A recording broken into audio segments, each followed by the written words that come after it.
Aries, napapansin mo ba na parang may kakaibang init sa loob mo ngayon? Hindi ito galit.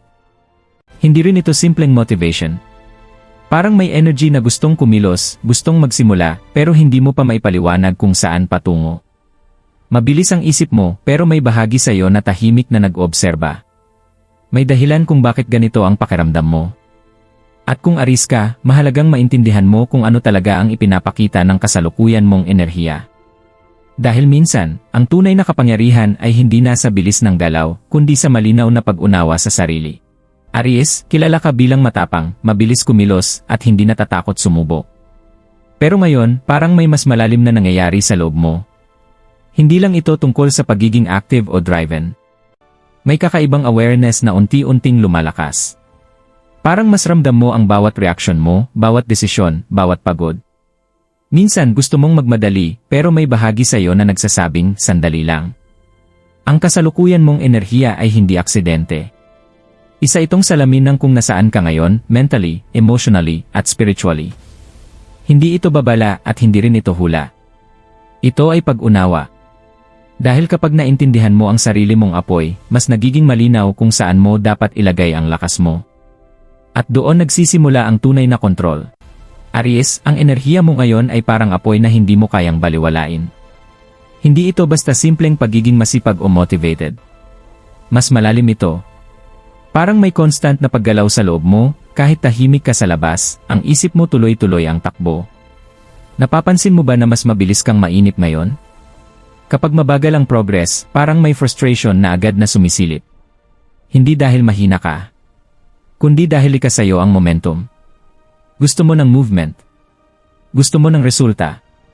Gusto mo ng malinaw na direksyon. Pero heto ang mas interesting, hindi lang ito tungkol sa panlabas na action. May internal shift na nangyayari. Mas aware ka sa mga bagay na hindi mo na kayang tiisin, mga sitwasyon na dati pinapalampas mo lang. Ngayon, parang mas ramdam mo kung ano ang alin at kung ano ang hindi.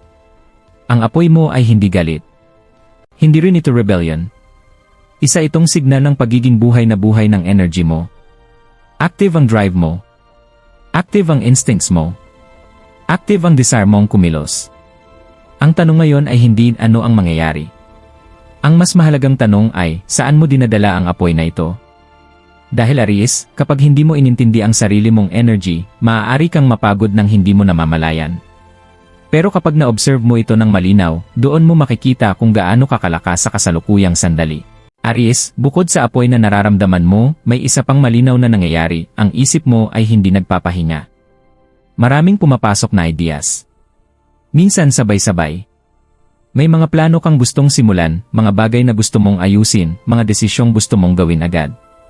Pero sa gitna ng lahat ng ito, may kaunting kalituhan. Hindi dahil wala kang direksyon, kundi dahil sobra ang dami ng gusto mong galawin. Napapansin mo ba na mas mabilis kang ma-distract ngayon? Kapag hindi ka stimulated, parang nawawala ang interest mo. Kapag paulit-ulit ang routine, parang may bahagi sa iyo na naghahanap ng challenge. Natural ito sa iyo, Aries. Kailangan mo ng movement, hindi lang sa katawan, kundi sa isip. Pero may isa pang layer dito. Sa likod ng pagiging mabilis mong mag-isip, may pressure na hindi mo laging inaamin. Pressure na maging productive. Pressure na hindi masayang ang oras. Pressure na patunayan na kaya mo. At minsan, ikaw mismo ang nagbibigay ng pressure na yon sa sarili mo. Ang kasalukuyan mong mental energy ay malakas, pero kailangan din ito ng direksyon. Hindi lahat ng idea ay kailangang sundan agad. Hindi lahat ng impulse ay kailangang aksyonan. Minsan, ang tunay na lakas ng Aries ay hindi nasa bilis ng pagdedesisyon, kundi sa kakayahang pumili kung alin ang karapat-dapat pagtuunan ng pansin ngayon. Tanungin mo ang sarili mo. Ano ba talaga ang mahalaga sa sandaling ito? At alin ang ginagawa mo dahil lang ayaw mong tumigil? Kapag naging malinaw ito sa iyo, mas magiging kontrolado ang apoy mo, at mas magiging makapangyarihan ang galaw mo. Aries, kilala ka bilang matapang, diretso magsalita, at hindi nagpapatalo. Pero sa ilalim ng lakas na yan, may puso na mas sensitibo kaysa sa inaakala ng marami. Sa kasalukuyan, mas mabilis mong maramdaman ang reactions mo. Kapag may hindi tama, ramdam agad. Kapag may kulang, hindi mo kayang i-ignore. Hindi ito pagiging dramatic, ito ay heightened awareness. Mas malinaw mong nararamdaman kung sino at ano ang nagbibigay ng peace at kung sino ang kumukuha ng energy mo.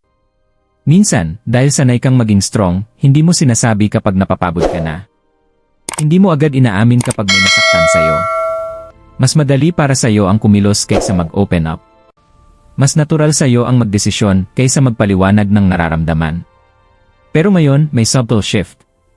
Parang mas gusto mong maging totoo, hindi lang sa iba, kundi sa sarili mo.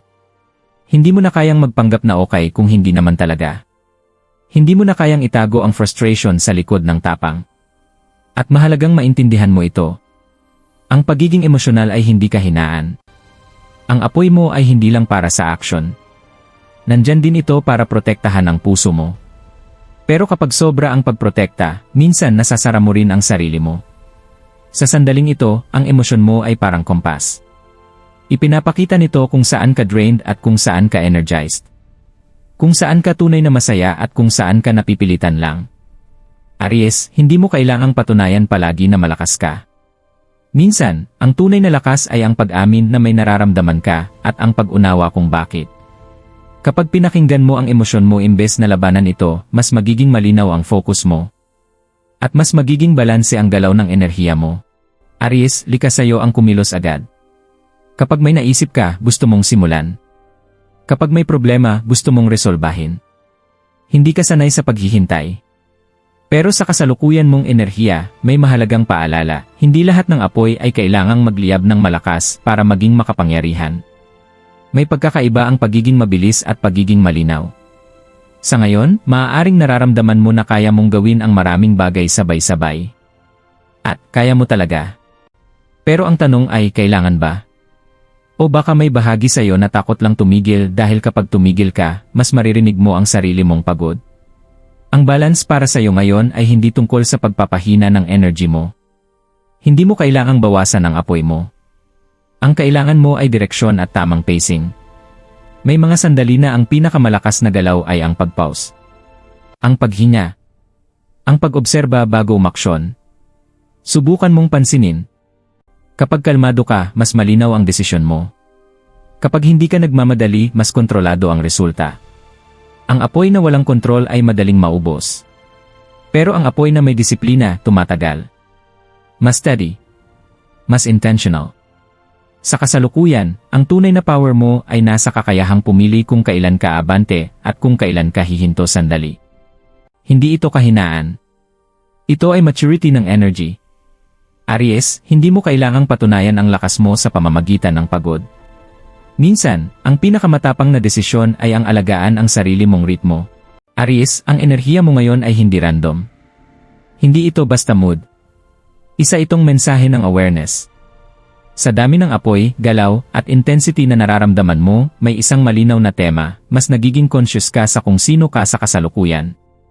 Hindi na ito yung version mo na basta kumikilos dahil kaya mo. Mas pinipili mo na ngayon kung saan mo ilalagay ang lakas mo. Ang energy mo ay nagtuturo sa iyo ng discernment. Dati, sapat na ang excitement para magsimula ka. Ngayon, parang hinahanap mo na ang mas malalim na dahilan. Dati, sapat na ang challenge. Ngayon, gusto mo ng meaning. At napakahalaga ng shift na yan. Maaaring napapansin mo rin na mas hindi ka na komportable sa mga bagay na hindi aligned sa values mo. Hindi mo na kayang pilitin ang sarili mo kung hindi mo talaga gusto. At kahit hindi mo paganap na maipaliwanag kung bakit, ramdam mo na may nagbabago sa perspective mo. Ito ang maturity ng apoy. Hindi ito pagkawala ng tapang. Ito ay pagtaas ng standard mo, sa sarili mo, sa oras mo, sa energy mo. Ang kasalukuyan mong state ay nagtuturo sa iyo na ang tunay na control ay hindi lang nasa action. Nasa awareness din ito. Kapag alam mo kung bakit ka kumikilos, mas nagiging solid ang bawat hakbang. Kaya ngayon, imbes na tanungin kung ano ang susunod, baka mas mahalagang itanong. Sino ba ako sa sandaling ito? At anong klaseng energy ang gusto kong dalhin araw-araw? Dahil Aries, ang apoy mo ay hindi lang pangsimula. Kaya nitong magbigay liwanag sa landas mo at sa sarili mo. Aries, sa lahat ng intensity na nararamdaman mo ngayon, sa bilis ng isip mo, sa lalim ng emosyon mo, sa lakas ng drive mo, isang bagay ang malinaw, buhay na buhay ang energy mo. Hindi ka nawawala.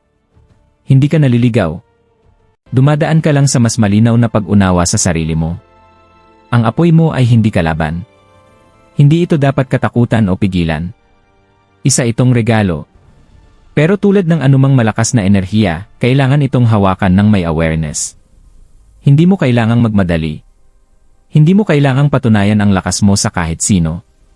Ang tunay na power mo ay nasa kakayahang kilalanin ang sarili mo sa kasalukuyang sandali, nang walang mask, nang walang pressure. Kapag alam mo kung sino ka ngayon, mas nagiging intentional ang bawat galaw mo. Aries, ikaw ang may hawak ng apoy mo. At kapag ginamit mo ito ng may linaw at balanse, nagiging liwanag ito, hindi lang para sa'yo, kundi para sa mga taong nasa paligid mo. Kung Aries ka, mag-comment ng sa ibaba. At kung naramdaman mong tumugma ito sa'yo, huwag kalimutang mag-subscribe sa Universe Secrets para sa mas malalim na energy insights. Hanggang sa susunod na pagninilay.